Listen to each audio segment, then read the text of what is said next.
ہم گناہگاروں پہ ایک اتنا بڑا احسان ہے، یا خدا تو نے عطا کر دیا رمضان ہے۔ کہاں ساری زندگی کے گناہ اور کہاں صرف 30 دن میں بخشش، کون دیتا ہے اتنا بڑا پیکج سوائے اللہ پاک کے۔ افطار کے وقت روزے دار کی دعائیں رد نہیں ہوتی، لہٰذا زیادہ سے زیادہ دعا کیا کریں۔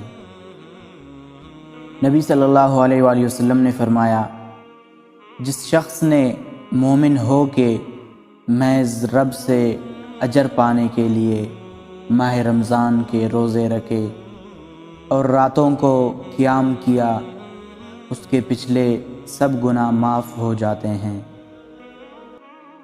اللہ پاک سحری کرنے والوں پر رحمت بھیجتا ہے اور فرشتے دعائیں مغفرت کیا کرتے ہیں۔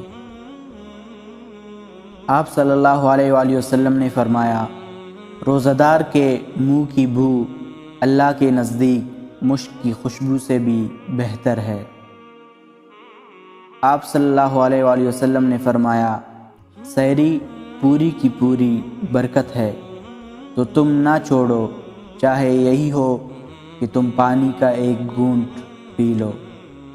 بے شک اللہ تعالیٰ اور اس کے فرشتے رحمت بھیجتے ہیں سحری کرنے والوں پر۔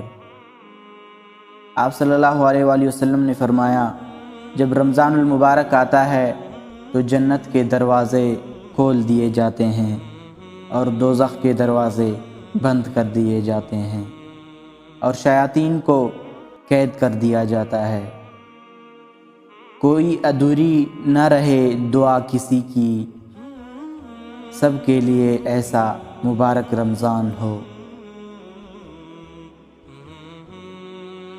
اگر ویڈیو پسند آئے تو لائک کمنٹ ضرور کریں اور اس ویڈیو کو زیادہ سے زیادہ شیئر کریں اور چینل کو سبسکرائب کرنا نہ بھولیں۔